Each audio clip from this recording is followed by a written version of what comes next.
Барлықтарыңызға бүгін мен сіздермен 2023 жылғы таргет жіберу сабағын көрсететін боламын. Новичоктарға, нөлден бастайтындарға, иә. Видеоның соңына дейін көріңіздер. Менің есімім Жанна Жарылқасынқызы, таргетолог, 2,5 жылдық тәжірибесі бар таргетолог боламын. Ал ендеше кеттік. Біз Фейсбукқа кіргеннен кейін создать кнопкасын басамыз. Басқан кезде біз трафикпен жіберейін деп жатыр, трафикті басып, көк кнопканы басамыз. Содан кейін бұрында бізде бұндай шықпайтын, қазір шығады. Мына астындағысына өтеміз, яғни вручная настройка дегенге өтіп, көк кнопканы басамыз, яғни жалғастыру ары қарай кетеміз. Біз таргетке жіберген кезде бізде осындай 3 бет шығады. Новая компания, новая группа объявлений, новое объявление деген осындай 3 бет бар. Мына жерге біздің өзіміздің қалағанымызды жазамыз.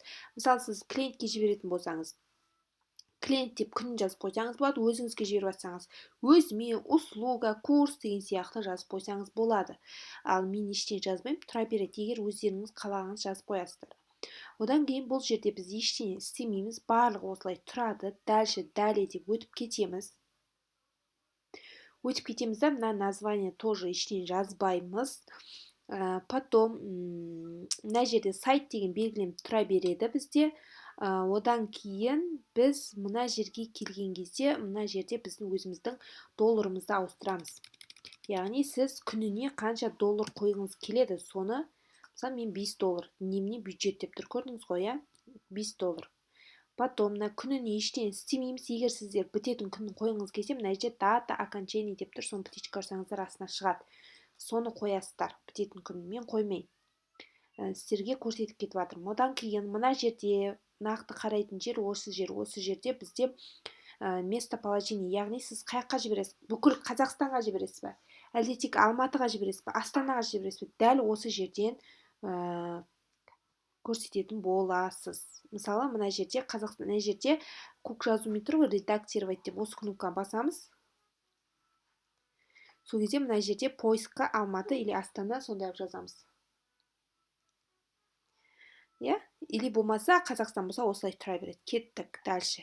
Енді бізде мына жерде аудитория осылай көрініп тұратын. Қазір бізде көрінбейді. 2023 жылы соңғы осы бір айдың ішінде, бір ай емес, даже 2 аптаның ішінде көрсетілмей қалды. Ол үшін біз көбісі таба алмай паника болып жатыр. Мына жерде переключите на исходение, настройка аудитория деген бөлім басамыз, көк кнопканы. Сол кезде міне сіздерде уже осындай аудитория шығады. Яғни сіздің қандай жас, қандай не таңдайтыныңыз өзі шығады. Міне, шықты, міне, Қазақстан, жасы, возраст шықты, міне, возраст керек болса, міне, редактировать көк кнопканы басып, қанша жас керек сізге деген осы жерден 36 жас, 18 мен 36 жас деп таңдап аламыз. Ал мына жерде полға келетін болсақ, так, міне, қараңыздар, полда тоже мына көк кнопканы басып, өзіңізге әйелдер керек, ер адамдар керек, барлығы керек деген сияқты белгілей аласыз. Одан кейін біз дальше мына детальный таргетинг, мына жерде көк кнопканы басып, өзіңіз мына жерден детальный таргетинг таңдай аласыз. Детальный таргетинг деген білесіздер ғой, ол біздің аудиториямыздың қызығушылығы. Яғни біз неге қызығатын аудитория осы жазамыз. Мысалы, покупатели или болмаса одежда деген сияқты. Сіз қай салаға жіберейін деп жатсыз, соны жазасыз. Потом дальше кетеміз. Мына жерде место размещения деген жерде мына редактировать басып, міндетті түрде осы жер маңызды, қараңыздар. Мына жерде осы вручной дегенді таңдаймыз, ұмытпаймыз. Содан кейін мына жерде сіз Фейсбукқа жібермейтін болсаңыз, тек қана Инстаграм болса, Инстаграмды ғана қалдырып, қалған бәрін птичканы алып тастаймыз. Так, алып тастаймыз. Содан кейін дальше бізде вот қалды, далее кнопкасын басамыз. Далее кнопкасын басқаннан кейін міне сізде қай страницамен жібересіз, сол тұрады мына жерде. Одан кейін сіздің жалғанған Инстаграмыңыз осы жерде тұрады. Одан кейін дальше біз былай жүргеннен кейін Содан кейін мына жерде төмен түскен кезде медиа файл деген жерде өзіңіздің фотоңызды қоясыз осы жерде, добавить изображение деп. Одан кейін фото таңдап қойғаннан кейін все. Дальше біз мына жерде не қалды бізде? қазір көрсетемін. Бізде мына жерде 1 минут фото қояйық. Тек мысалы, фото қоятын болсам.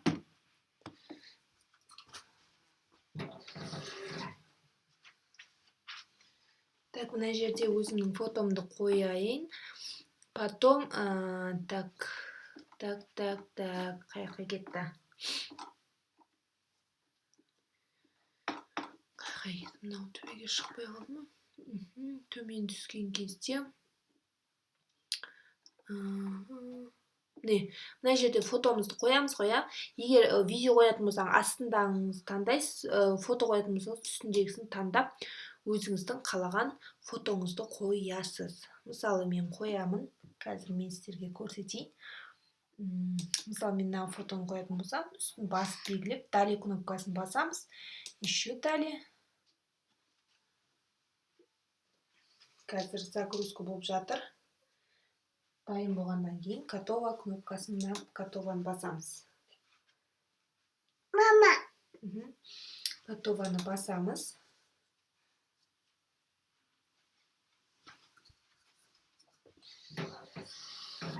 Содан кейін қазір қызым. Содан міне бізде уже фото шықты. Енді дальше төмен қарай түсіп, мына жерде основной текстке өзіңіздің қалаған, мысалы, тек 20 адамға, тек бүгін скидка деген сияқты өзіңіздің офферіңіз болады, соны жазып қойсаңыз болады. Қалған жерге ештеңе тиіспейміз. Дальше төмен түсеміз.